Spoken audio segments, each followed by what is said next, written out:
ഞങ്ങൾ നിനക്ക് നിന്റെ ഏകജാതനും പരിശുദ്ധരൂഹായിക്കും ഇപ്പോഴും എപ്പോഴും എന്നേക്കും സ്തുതിയും സ്തോത്രവും സമർപ്പിക്കുന്നു. ഓശോ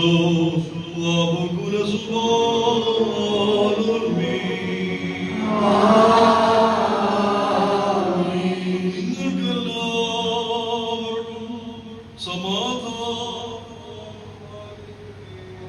അവിടുത്തെ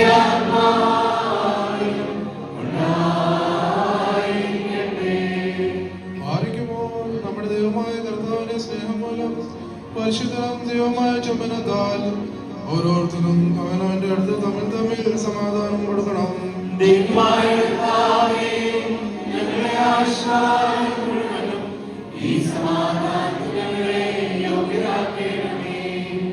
അന്യോന്യം ശ്ലോമോ നൽകി കർത്താവിൻ ശ്ലോമോ